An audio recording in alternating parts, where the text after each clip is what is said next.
raha amin'ny vanim-potoana tahaka an'izao hoe akaiky ny tsinam-bolana fanaovana ny andro fandroana eto Merina zany eo amin'ny tranoben'ny Merina dia efa mandre avokoa ny mpanjaka avy any anindran-tany ray aman-dreny ara-drazana avy amin'ny foko 2020 ary efa miomana hiakatra ka ty Antananarivo hanatrika sy hanotrona zany fandroana eto Merina ataon'ny tranobe ny Ambohimangarova zany dia velom-panontaniana tokoa ny maro hoe fa manao ahoana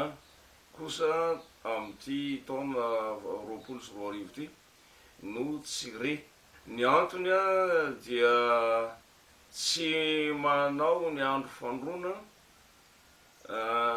tahaka ny fanao isan-taona ny tranoben'ny Merina eto Ambohimangarova amin'ity 2024 ty. Tamin'ity taona 2024 ty dia misy vaovao lehibe maneran-tany mahakasika ny atambo satria efa azo lazaina hoe maneran-tany ny arety mandringana re etsy sy roa amin'izao fotoana zao zay fantatry ny maro efa pandemia zany noho izany dia anjaran'ny tranobe rehetra manerana ny Madagasikara zay misy ny olon-kendry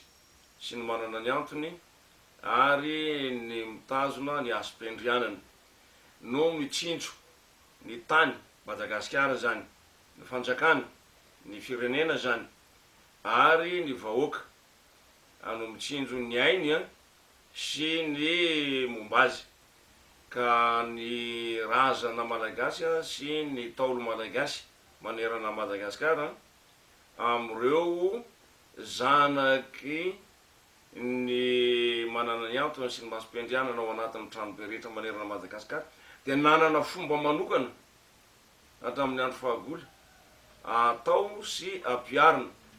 isorohana ny loza isorohana ny atambo ka zay no antony sy nanaovana ny andro fandroana tamin'ity 2024 ty satria afantoka manontolo mihitsy aloha ny hery rehetra zay ao anatin'ny tranobe rehetra manerana ny Madagasikara mahakasika ny fiarovana ny ain'ny vahoaka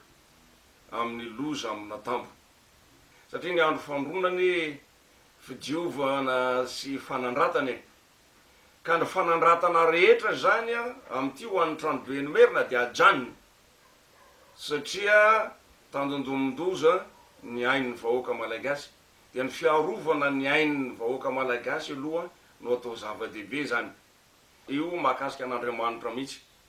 satria teneniko teo hoe ny loza azon'ny olombela ialany fa ny atambo tsy azon'ny olombela ialany ka rehefa tsy zavatra tsy azon'ny olombelona ialana dia Andriamanitra no mahay mampivily lalany zany atambo zany ka samy ampiasa ny fomba fanehoana ny fampiasana ny herin'Andriamanitra eo aminy ny foko 2020